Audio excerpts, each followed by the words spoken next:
हिंदुस्तान के दक्षिणी छोर पर भारत और श्रीलंका के बीच बने वो 8 टापू जिन्हें राम सेतु का अवशेष माना जाता है। ये राम सेतु का ही हिस्सा है।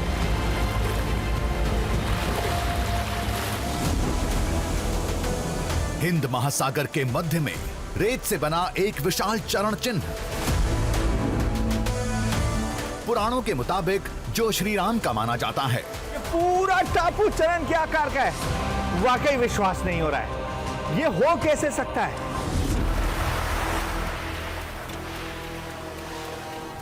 अरब सागर में दिल के आकार का द्वीप, जिस रास्ते महाबली हनुमान पाताल लोक गए और वहां अहिरावण का वध किया था।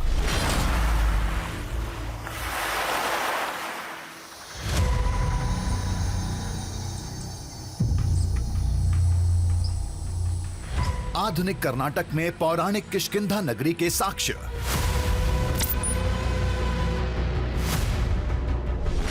जो वानर साम्राज्य की गाथा आज भी सुनाते हैं।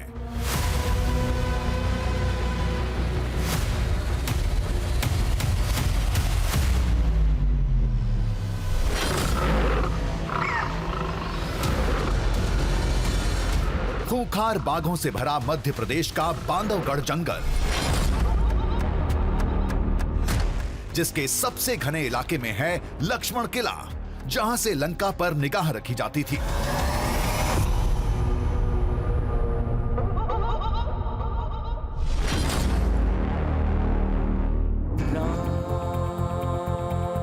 रामायण से जुड़े ऐसे कई बड़े साक्ष्य खोजे जा चुके हैं, लेकिन इसके आगे क्या श्री राम से जुड़ी अब कोई निशानी नहीं बची?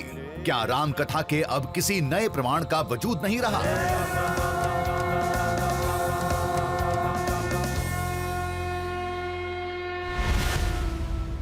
तब छत्तीसगढ़ में सुकमा के दूर दराज इलाकों में रहने वाले आदिवासियों ने हमसे संपर्क किया।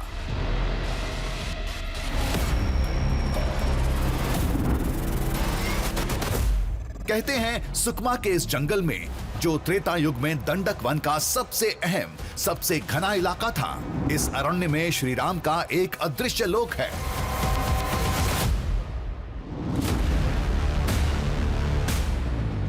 उस अदृश्य लोक में रामायण की ऐसी कई निशानियां हैं जिन्हें देखना तो दूर, बाहरी दुनिया को उनका नाम तक नहीं पता।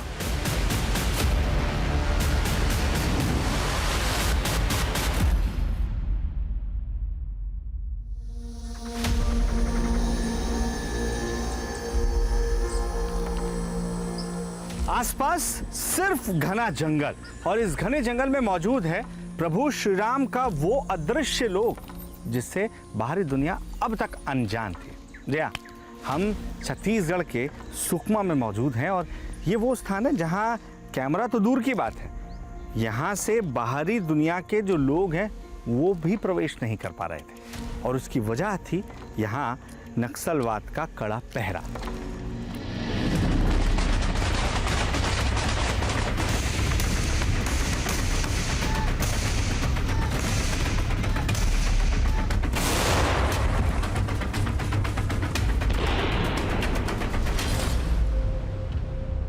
जब सुरक्षा बलों की कड़ी कार्रवाई के बाद छत्तीसगढ़ के इस इलाके से लाल आतंक का सफाया हुआ, तब श्री राम का वो अदृश्य लोक दुनिया के लिए प्रकट हुआ।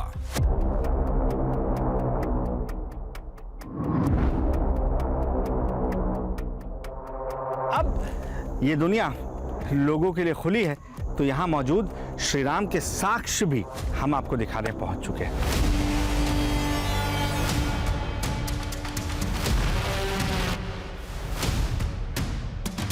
लोगों का तो ये भी दावा है कि यहाँ हर कदम पर अपने आप परत दर परत किस्से कहानियाँ खुलती जाती हैं, और प्रभु श्री राम से जुड़े जो साक्ष्य हैं वो आपको कदम कदम पर नजर आते हैं।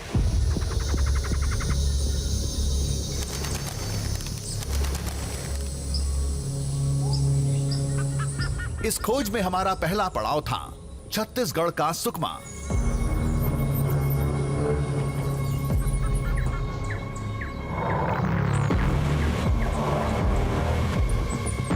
कभी एक समय था, नक्सलियों के डर से लोग इधर आने से कतराते थे।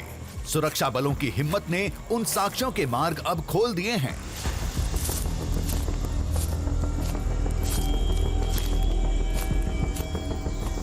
इतना घना जंगल है कि आपको समय का पता नहीं चलता है कि आखिर कितना वक्त हो रहा है। हालांकि ये जंगल जिन इलाकों से होकर गुजरता है वहाँ अलग अलग भाषाएं आपको सुनने को मिलती हैं। यहाँ दोरली है, हल्बी है, गोंडी है, और गोंडी बहुत बड़े इलाके में बोली जाती है। शायद यही वजह है कि जो रामायण का हिस्सा यहाँ सुनने को मिलता है वो गोंडी रामायण प्रमुख है। ये वाल्मीकि रामायण से थोड़ी इतर है। इसमें कई ऐसे प्रसंग हैं जो वाल्मीकि रामायण का हिस्सा नहीं है, कंब रामायण का हिस्सा नहीं है। और गोंडी रामायण में उन जगहों का भी वर्णन है जो इस जंगल में पाई जाते हैं।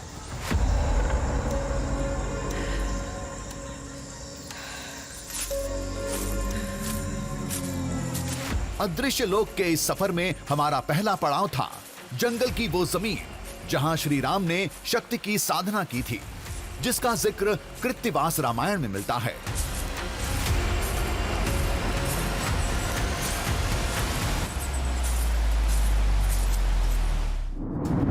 पूरी दुनिया में 300 से ज्यादा तरह के रामायण ग्रंथ हैं।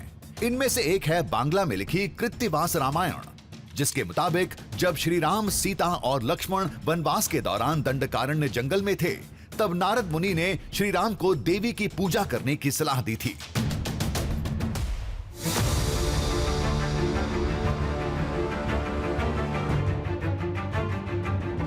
दावे के मुताबिक यहीं पर वो प्रतिमा है जिसकी श्री राम ने उपासना की थी, यानी धरती माता की मूर्ति।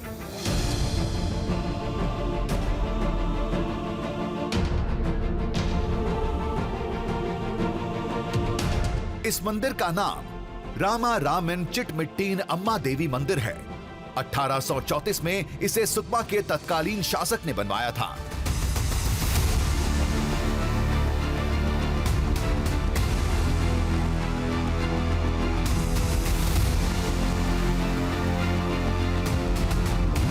मंदिर के गर्भगृह में देवी की प्रतिमा शिला के रूप में स्थापित थी।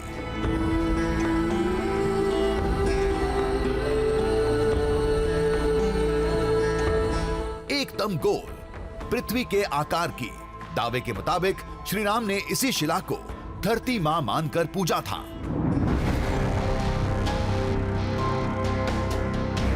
इन्हें भूदेवी का रूप माना गया है। अब आप इनका आकार जब देखेंगे तो जैसे हमारी पृथ्वी गोल आपको नजर आती है, बिल्कुल उसी तरीके से ये शिला आज से नहीं, सैकड़ों और कुछ लोगों का मानना है हजारों वर्ष से यहाँ इसी तरीके से स्थापित है, जिनकी पूजा अर्चना लंबे समय से आदिवासी समाज के लोग करते आ रहे हैं। और अब ये स्थान बाहरी दुनिया के लोगों के लिए खुल रहा है। यानी ये दृश्य पहली बार आप भी देख रहे हैं।